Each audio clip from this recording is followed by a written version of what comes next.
So let's start everyone. Lecture 2 on bills of exchange. So accountancy plus 1 term 2 का ये first chapter कर रहे हैं हम. लास्ट क्लास में एक बार मैं गो थ्रू करता हूँ यहाँ पर accounting for bills of exchange. पहले इंट्रो हुई थी बिल ऑफ एक्सचेंज की कि ये क्रेडिट इंस्ट्रूमेंट्स होते हैं. अगर हम क्रेडिट सेल करते हैं बिजनेस में तो एक ही डर होता है हमें, किस चीज का होता है? बैड डेट्स का. तो वो डर नहीं रहता सेलर के माइंड में. फिर बिल्स ऑफ एक्सचेंज का मीनिंग, उसकी पार्टीज, 3 पार्टीज होती हैं. कौन कौन सी एवरीवन? यस बताएं बेटा, पार्टिसिपेट करो. ड्रॉवर, ड्रॉई, पे एंड पे. ड्रॉवर कौन है? सेलर सेलर जो बिल लिखता है यहाँ पर. तो सेलर बिल ड्रॉ करता है किस पे? ड्रॉई पे, बायर पे. बायर तो बायर एक्चुअली वो पर्सन है जो पेमेंट करेगा. किसको करेगा ये टाइम बताएगा. अगर बिल सेलर के पास हुआ टिल मैच्योरिटी डेट तो पेमेंट सेलर को मिलेगी. अगर बिल किसी भी पर्सन के पास, जिसको हम एंडोर्सी बोलते हैं, जिसको बिल आगे हम ट्रांसफर कर देते हैं, बिकॉज ये नेगोशिएबल इंस्ट्रूमेंट्स हैं तो ये फ्रीली ट्रांसफरेबल हैं, तो वो पर्सन यहाँ पे पेई बन जाएगा. तो पेई मीन जिसको पेमेंट की जाएगी. फिर फीचर्स ओके होगी थी कल लास्ट क्लास में. एडवांटेज, स्पेसिमेन, ये टिपिकल थ्योरी है. तो ये बहुत कम चांस होता है कि इसमें से एग्जाम में कुछ आएगा. 1 मार्क क्वेश्चन का कोई चांस है, अदरवाइज नहीं. फिर प्रोमिसरी नोट, ये बिल ऑफ एक्सचेंज का सेकंड टर्न है. यस अर्नव, क्या डाउट है आपका? सर एक डाउट था सर, क्लियर नहीं हुआ. बोलो. सर जैसे एक तो ड्रॉयर हो गया, एक ड्रॉई और एक पेई. सर फिर इन पेई तो हो गया जो बायर हुआ. नहीं नहीं नहीं नहीं, नहीं बेटा. पेई मींस जिसके पास पैसा जाएगा. डबल ई है ना. अगर ये ई आर होता तो वो होता कि पे करने वाला. Got it? तो पे करने वाला तो एक ही पर्सन है, बायर, ड्रॉई. पेमेंट किसको मिलेगी? दैट पर्सन इज कॉल्ड पेई. अब पेई या तो सेलर होगा, मींस बिल सेलर के पास ही रहेगा जब तक की पेमेंट नहीं मिलती. तो ड्यू डेट पे आफ्टर 2 मंथ्स 3 मंथ्स सेलर ही जाएगा पैसा लेने, तो सेलर को पेमेंट मिलेगी, तो सेलर हो जाएगा पेई. या बिल जिसके पास होगा उस टाइम वो होगा पेई. तो पेई मींस जिसके पास पैसा जाएगा. पैसा देने वाला एक ही पर्सन है, डेफिनेट, बायर, वो ड्रॉई है. Got it? Any doubt? Thank you sir. Promissory note, तो ये बिल ऑफ एक्सचेंज का सेकंड आप कह सकते हो वेरिएंट है. अगर प्रॉमिस बायर करता है that is called promissory note. अगर सेलर बिल लिखेगा तो सेलर ऑर्डर करेगा, तो ऑर्डर फॉर्म है bill of exchange, promise form है प्रोमिसरी नोट. फिर इसकी दो ही पार्टीज हैं, क्योंकि बिल डायरेक्टली बायर लिख के देता है तो बायर इज मेकर. यहाँ पर सेलर का कोई रोल ही नहीं है. बायर खुद ही प्रॉमिस कर रहा है, लिख के देगा, साइन करके देगा. उसके बाद पेमेंट जिसको मिलेगी वो पेई है. तो वो सेम है कि सेलर को पेमेंट मिलेगी या किसी और पर्सन को जिसके पास प्रोमिसरी नोट होगा. थ्योरेटिकली इनके दो नेम्स हैं, प्रैक्टिकली, न्यूमेरिकली इनका कोई डिफरेंस नहीं है. हम इन दोनों को बिल्स रिसीवेबल या बिल्स पेबल के नेम से ही जानते हैं. मींस थ्योरी में हम भी बोलते हैं कि बिल ऑफ एक्सचेंज और प्रोमिसरी नोट के दो मीनिंग है. बनाने वाले पे डिपेंड है, who is the maker, who is the drawer. तो बनाने वाला अगर सेलर है तो बिल ऑफ एक्सचेंज, बनाने वाला बायर है तो प्रोमिसरी नोट. पर जब हम न्यूमेरिकल्स करेंगे तो क्वेश्चन में प्रोमिसरी नोट लिखा हो या bill of exchange doesn't matter, इनका कॉमन नेम ही रहेगा. वो हम आज बात करेंगे. फिर डिफरेंस हो गया था लास्ट क्लास में. फिर इंपॉर्टेंट टर्म्स थी, ये हो गया था ड्यू डेट. ग्रेस डेज कितने रहेंगे एवरीवन? 3. हाँ, free 3 days will be grace. कम या ज्यादा नहीं हो सकते. बिल चाहे 60 days का हो, 1 month का हो, 4 months का हो, डेज 3 ही रहेंगे. डेट ऑफ मैच्योरिटी आज हम कैलकुलेट करेंगे. जिस डेट पर बिल पे होगा, बायर जिस डेट पर पेमेंट करेगा, that is called date of maturity, due date. फिर बिल एट साइट और बिल ऑन डिमांड का मीनिंग क्या बताया था? Who will tell? Is any of you? अभी सब लोगों ने ज्वाइन नहीं किया है, पर जो भी अभी ऑनलाइन है, सर इस बिल का कोई वो इसका कोई टाइम नहीं टाइम होता, लिमिट नहीं है। हाँ टाइम जब भी ये पीरियड, ऑन द मिलेगा जब स्पॉट भी मिलता लेने है। होंगे पैसे। Very good excellent. इसका कोई टाइम पीरियड नहीं है, कोई इसमें डेज मेंशन नहीं होते, ग्रेस डेज का तो कोई क्वेश्चन ही नहीं होता। सिंपल ऑन डिमांड है, मींस जब आप मुझे दिखे मैं आपसे पैसे मांग लूंगा, सिंपल। तो बिल जब प्रेजेंट किया जाएगा उसी टाइम पेबल हो जाएगा। तो बस आपने गुड सेल की, बायर पे बिल लिखा, बायर ने साइन करके आपको दे दिए, और ये कहा कि सर कोई बात नहीं, मैं 1-2 दिन में वापस अभी आऊंगा, नेक्स्ट विजिट पे मैं आपको पे कर दूंगा। समटाइम्स हम ऐसा बोलते हैं ना कि नेक्स्ट विजिट पे मैं आपको पे कर दूंगा। तो नेक्स्ट विजिट कल भी हो सकती है, 10 दिन बाद भी हो सकती है, या फिर आपके पास टाइम हो तो आप आ जाना हमारे घर पे, आप पैसे ले जाना। तो जब आओगे हम पैसे दे देंगे, पैसे हमारे पास है, डजन ऐसा नहीं कि हमारे पास पैसे नहीं है, हमारे पास अभी नहीं है, बट जब हम मिलेंगे तो हम आपको पे कर देंगे। तो ये वाला बिल है, बिल एट साइड, तो ये हमारे सिलेबस का पार्ट ही नहीं है, जस्ट ऐसे थ्योरेटिकल पॉइंट है। फिर जो हमारा सिलेबस है वो बिल आफ्टर डेट है, जिसकी हमने इलस्ट्रेशन 1 स्टार्ट की थी, तो यहाँ तक लास्ट क्लास हुई थी।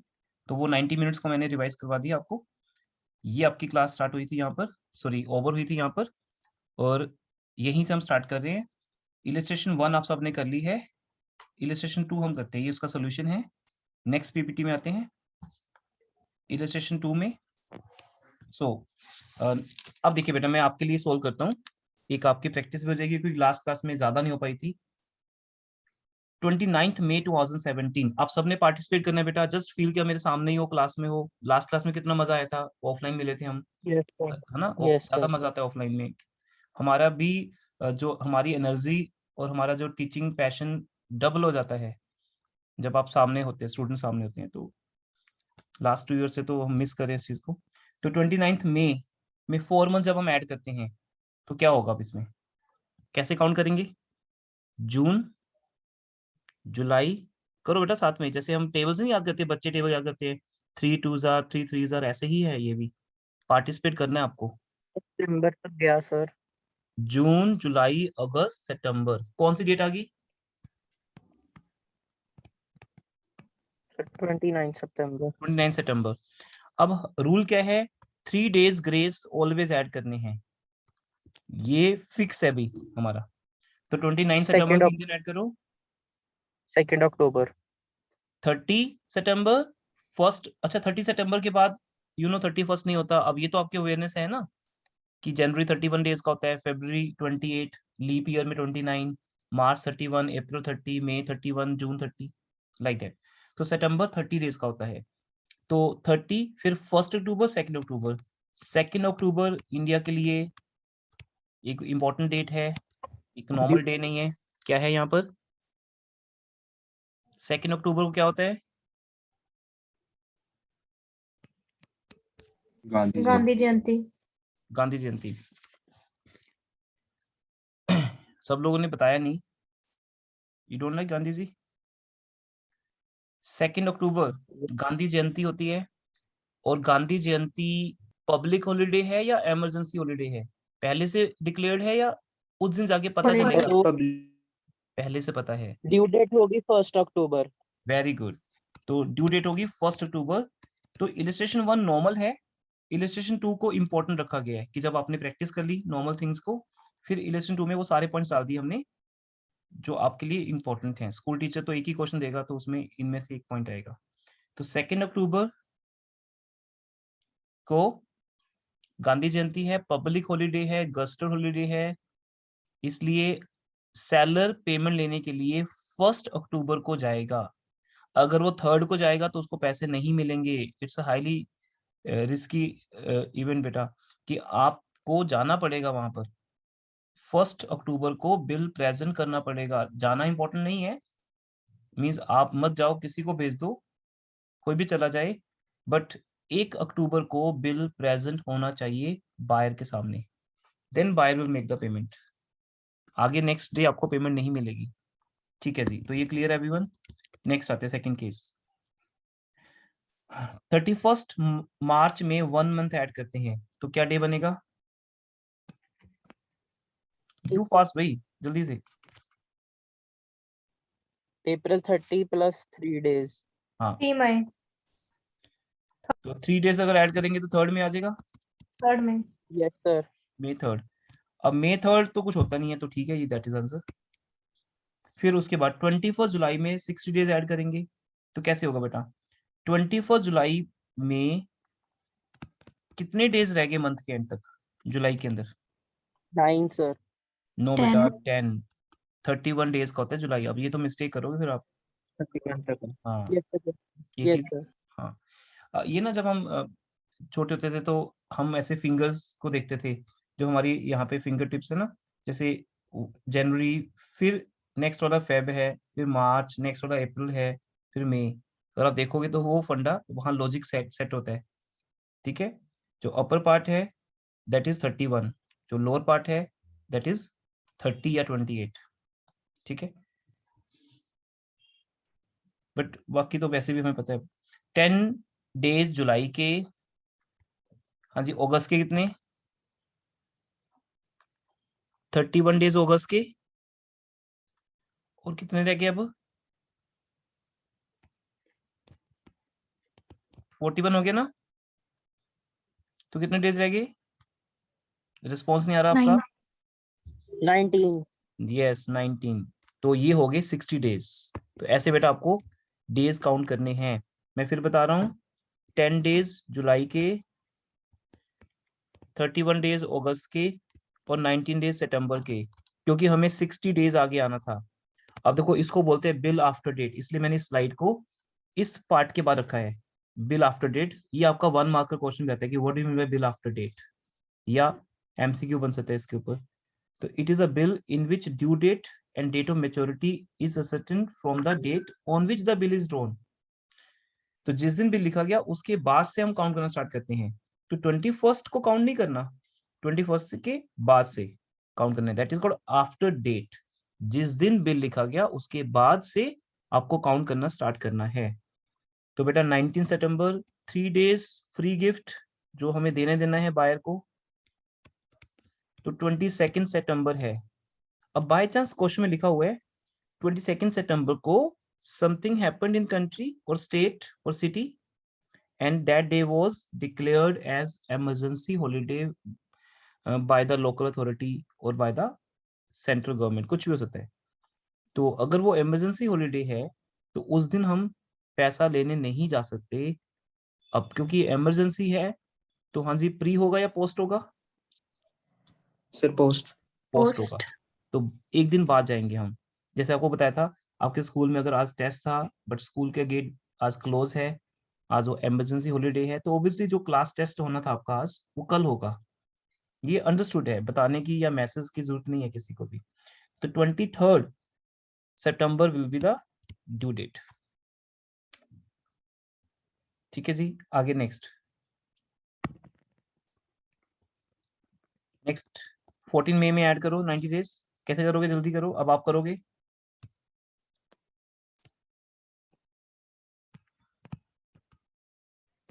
करो बेटा, हु विल डू?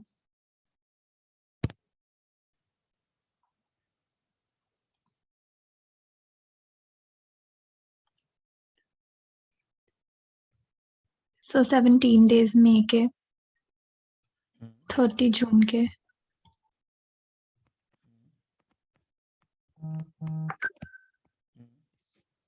और चलो, अभी तो डेज बहुत 31 पड़े हैं। जुलाई। 31 जुलाई। जुलाई के, ठीक है। नेक्स्ट 12 अगस्त के। यस। तो जैसे 12 अगस्त के होंगे, अब हमने ये क्वेश्चन बनाए उस हिसाब से है कि आपका 15 अगस्त ही आएगा day.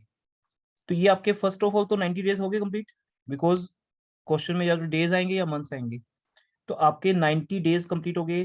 12 August is the due date, but as per law 3 days are given in addition, grace days.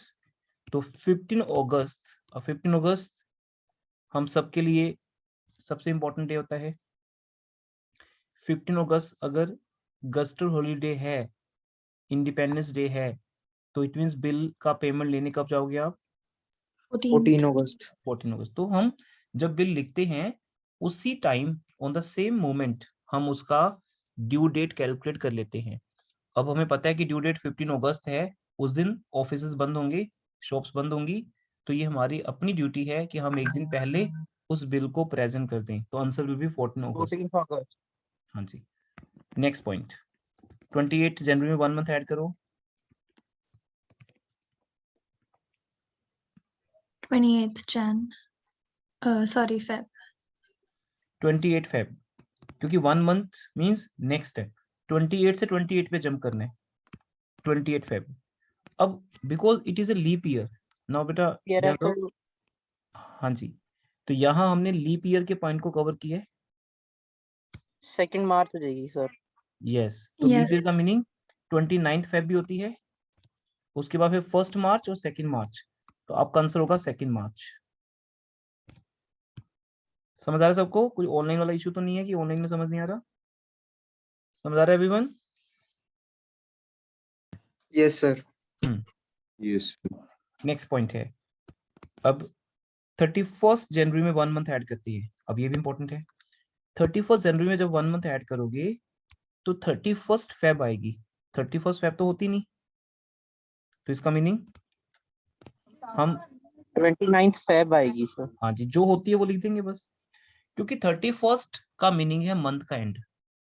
जैसे सपोज 16 से 16 जाते हैं हम, 18 से 18 जाते हैं, तो वो तो ड्यूरिंग द मंथ होगी, same. During the month date होगी। बट जो 31 है वो एक इंपॉर्टेंट डेट है, वो ये कहता है कि मैं मंथ का एंड हूँ। 31 जनवरी सेज कि मैं मंथ का एंड हूँ, तो अब आपको 1 मंथ जंप करके नेक्स्ट मंथ के एंड पे जाना है, जो कि 29 फेब है। अब 28 नहीं बोलोगे, क्योंकि again 2016 is a leap year, तो लीप ईयर को दिमाग में रखना, divided by 4 and divisible by 4 होता है। सबको पता है 16 था, फिर 20 था, 24 आएगा, तो कोई भी ऐसी डेट देते हैं तो आपको ध्यान रखना है। तो 2016 लीप ईयर, इससे 29 फेब, 3 दिन ऐड कर दो, तो क्या आंसर आएगा? 2 मार्च। 2 मार्च क्यों बेटा? 3 मार्च आएगा, 3 दिन अगर ऐड करोगे तो। यस 29 फेब में 3 दिन ऐड करोगे बेटा, तो ये यस इसका सर। आंसर है। तो ये हमारे सब आंसर्स करेक्ट हैं। अक्टूबर 1, May 3, September 23, August, March 2 and March 3। तो ये चीज समझाई गई है ना आपको कि इससे क्या इफेक्ट पड़ेगा और इससे क्या इफेक्ट पड़ेगा।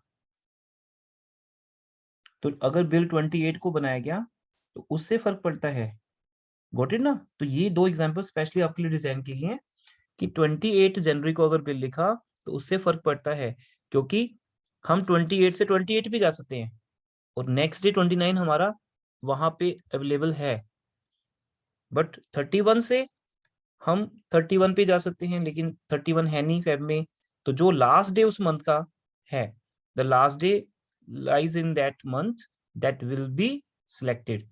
तो 31 की जगह पे हम 29 को ले लेंगे, फिर 3 दिन ऐड करेंगे। और फिर नोट लिखना होता है आपको एग्जाम में कि 2 अक्टूबर पब्लिक हॉलीडे था, 15 अगस्त भी था, इसलिए मैंने 1 डे पहले लिया है, प्रीसीडिंग द डे, ठीक है, प्री या प्रीसीडिंग डेट। और बिकॉज 22 इमरजेंसी हॉलीडे है तो मैंने पोस्ट लिया है नेक्स्ट डे, सक्सीडिंग डे। अब आगे चलते हैं, यहां तक क्लियर है एवरीवन? तो ये लास्ट क्लास का पार्ट था जो पेंडिंग रह गया था।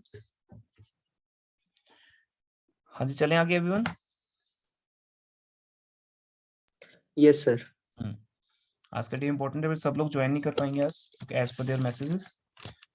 रिकॉर्डेड क्लास अपलोड हो जाएगी बाद में ऐप के अंदर। इंपॉर्टेंट टर्म्स में आगे बढ़ रहे हैं, क्योंकि हमारा ये टॉपिक इंपॉर्टेंट टर्म्स से चल रहा है। वो जस्ट एग्जांपल्स हमने समझ लिया कि वो क्या है। Due date, grace days, maturity date, इन सब के ऊपर ये इलस्ट्रेशन थी। अब नेक्स्ट पार्ट आता है डिस्काउंटिंग ऑफ बिल। बेटा मैंने आपको बताया था कि अगर सेलर के पास 10,000 रुपीज का बिल है और बायर ने 3 मंथ्स का टाइम लिया है, लेकिन अगर 3 मंथ्स के ड्यूरिंग सेलर को पैसों की नीड है, एकदम से नीड होती है बिजनेसमैन को तो फंड्स की, तो एक उसको ऑप्शन दी गई है बाय द लॉ कि आप इस बिल को, बिकॉज ये एक लीगल एविडेंस है, एक लीगल डॉक्यूमेंट है, एंड नेगोशिएबल इंस्ट्रूमेंट एक्ट 1881 के अंडर ये एक प्रिविलेज दी गई है सेलर को कि आप इस बिल को लेके बैंक में पहुंच जाओ, ये बिल बैंक को हैंड ओवर कर दो, वहां कुछ फॉर्मेलिटीज होंगी, आपके साइन वगैरह करवाए जाएंगे कुछ फॉर्म के ऊपर, आपका ये बिल साथ में अटैच हो जाएगा उस फॉर्म के साथ, और बैंक आपको इस 10,000 के अगेंस्ट एक अमाउंट पे करेगा। वो कुछ भी हो सकती है, डिपेंड्स अपॉन द बैंक का रेट ऑफ इंटरेस्ट क्या है, बट मैं जस्ट एग्जांपल ले रहा हूँ 9800, वो आपके अकाउंट में पैसा आ जाएगा, आपके अकाउंट में आएगा, कैश नहीं देंगे वो आपको, फिर अकाउंट में से आप यूज कर सकते हो। This is called discounting of bill and bank deducts its charges from the amount of bill, that is called discount charges. But वो कहने में डिस्काउंट वर्ड यूज होता है, होते ये क्या है बेटा,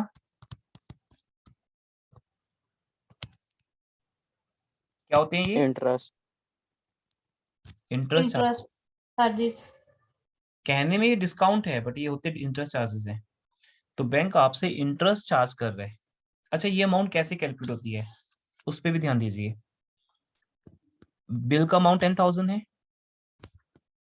अब हर एक बैंक का रेट ऑफ इंटरेस्ट अपनी तरफ से अलग होता है, जैसे प्राइवेट बैंक्स का थोड़ा ज्यादा होता है, गवर्नमेंट बैंक्स का कम होता है।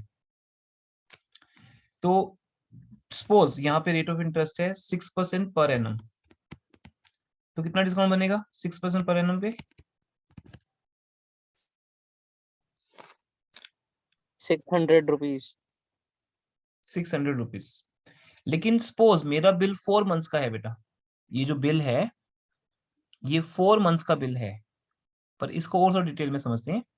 जिस दिन आप बैंक में जाते हो, सपोज इस डेट पे आप बैंक में जा रहे हो, यहां से ड्यू डेट कितनी दूर है,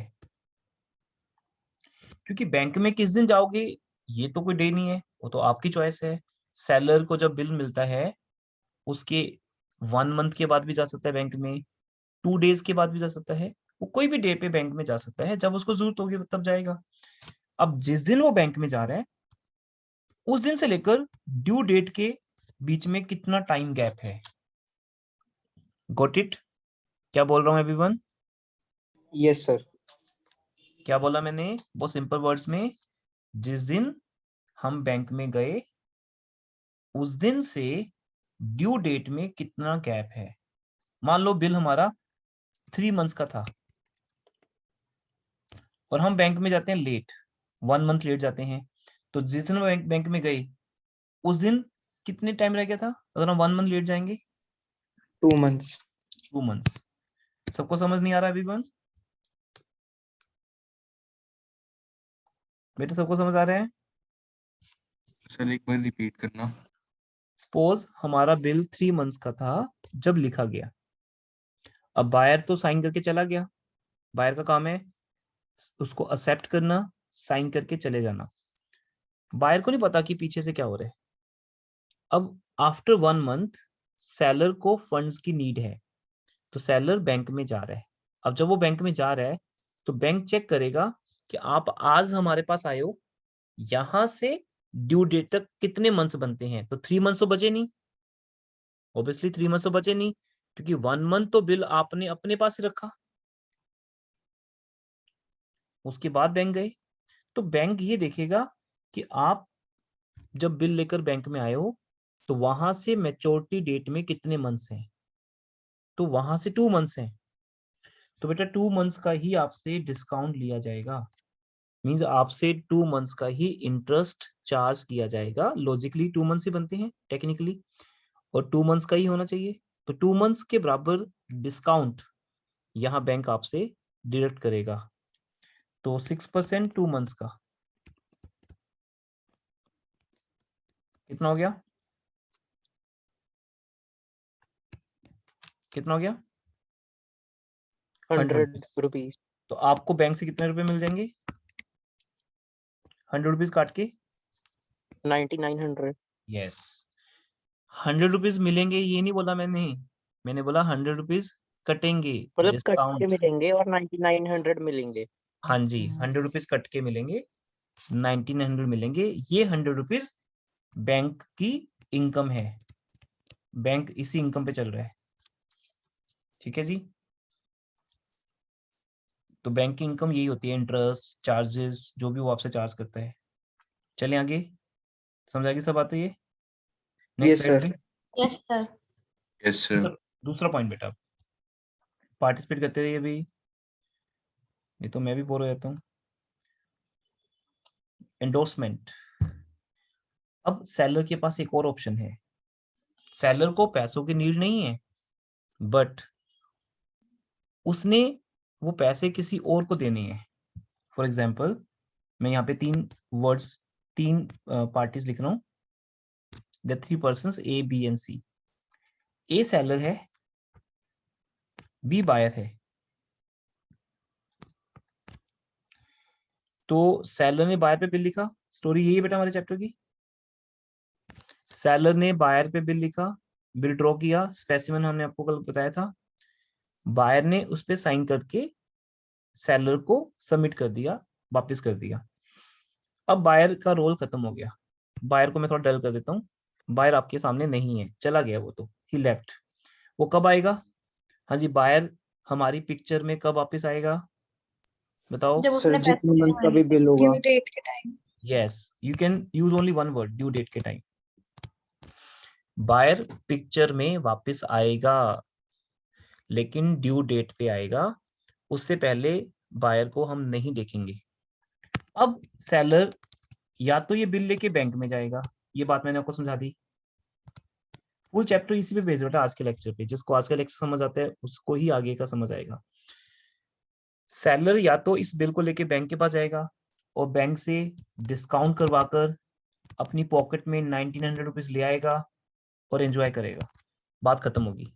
सेलर को पैसे आज ही मिल गए, बायर 3 मंथ्स के बाद देगा। तो ऑब्वियसली जब बायर 3 मंथ्स के बाद देगा, तो अब सेलर को देगा या बैंक को देगा बेटा? बैंक। बायर बैंक किसको देगा? अब बैंक को। बैंक को देगा।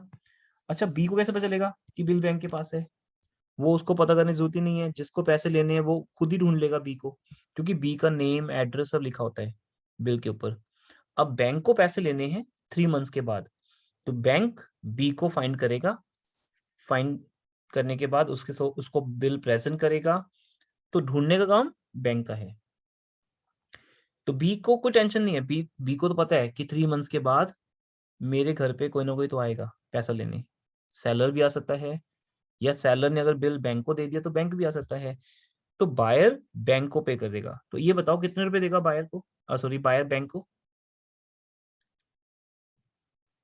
बायर बैंक को कितने रुपए देगा? 1900 या 10,000? 10,000. Sir, 10,000. 10,000। तभी तो बैंक को फायदा होगा ना 100 रुपए का। अभी तो बैंक की पॉकेट से पैसे गए गए है ना, आए तो नहीं उसको वापस, अब आएंगे। अब उसको 10,000 आएगा। गॉट इट जी? चले आगे। ये स्टोरी तो Yes, हमारी sir. ओवर होगी। अब बैंक हमारी पिक्चर में नहीं है, क्योंकि ए को फंड्स की नीड ही नहीं है, it doesn't need money. But एक सी है पिक्चर में। सी कौन है? सी एक क्रेडिटर है। सी इज ए क्रेडिटर। किसका क्रेडिटर है? सेलर का। यस, सेलर का। ए का। ए का, सेलर का। बायर का तो कोई रोल ही नहीं बेटा। पूरे चैप्टर में बायर की तो एंट्रीज होती नहीं, सब कुछ सेलर को ही करना है। तो ए इज ए सेलर। अगर उसने वो पेमेंट किसी क्रेडिटर को देनी थी, से 10,000 या मोर देन दैट, तो ए के माइंड में एक आइडिया आता है कि मैं ये जो बिल मेरे पास पड़ा है, मैं ये बिल सी को ट्रांसफर कर देता हूँ, जिसको हम टेक्निकली बोलते हैं एंडोर्समेंट। अपने कैश बुक चैप्टर में भी ये वर्ड यूज किया है कि हमने एक्स का चेक वाई की फेवर में एंडोर्स कर दिया। गॉट इट ना? Endorsement word is not a new for you. तो हम क्या करेंगे, वो 10,000 का बिल सी को दे देंगे, और सी का जो क्लेम था वो सेटिस्फाई हो जाएगा, क्योंकि सी हमारा क्रेडिटर है, और क्रेडिटर ऑलवेज आपके ऊपर क्या होता है? लायबिलिटी होता है। तो जो क्रेडिटर की लायबिलिटी थी वो आपने पे ऑफ कर दी। अब क्वेश्चन है कि सी हमारा क्रेडिटर बना कैसे होगा? Can anyone tell? सी हमारा क्रेडिटर कैसे बना होगा? यस बेटा,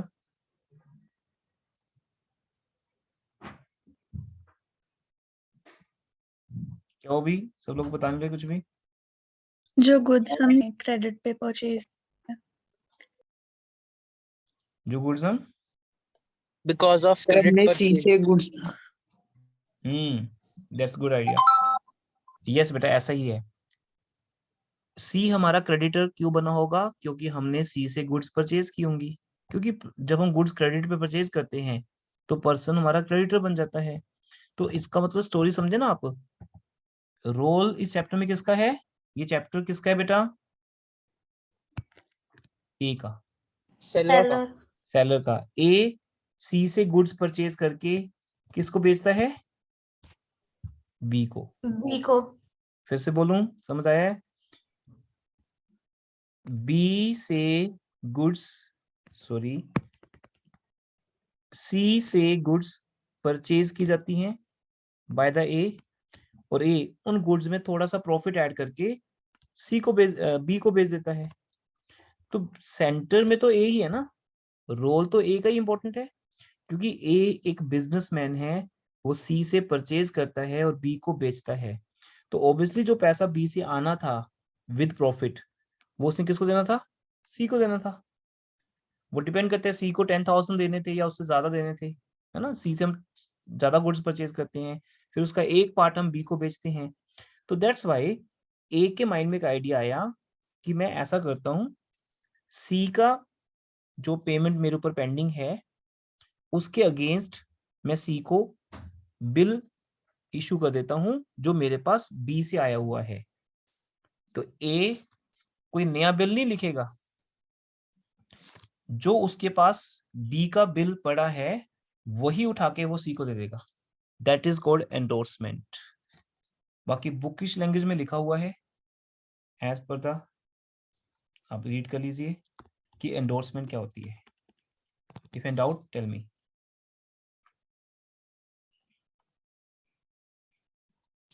नो सर। देखो यहाँ पे क्या लिखा है, टाइटल। हाँ जी, टाइटल का मीनिंग क्या होता है?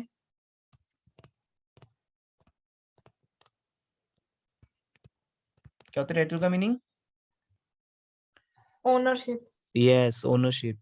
तो जो बिल मेरे पास था जिसका मैं आज तक ओनर था, वो मैंने आगे किसी को और को दे दिया, अब वो ओनर बन गया, simple.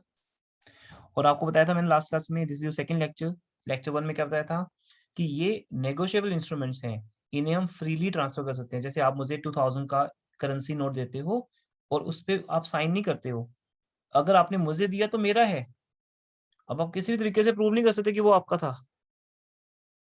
Who is the holder? That is the owner, that person is owner, जिसके पास वो बिल है। इसलिए बिल की जो टाइटलशिप है, ओनरशिप है, वो ऑटोमेटिकली ट्रांसफर हो जाती है जैसे आप बिल एंडोर्स करते हो। अब एंडोर्स करने वाला सेलर है, उसको बोलेंगे एंडोर्सर। जिसको एंडोर्स किया जाएगा वो कौन है? हाँ जी, वो कौन है? क्रेडिटर। क्रेडिटर, वो एंडोर्सी है।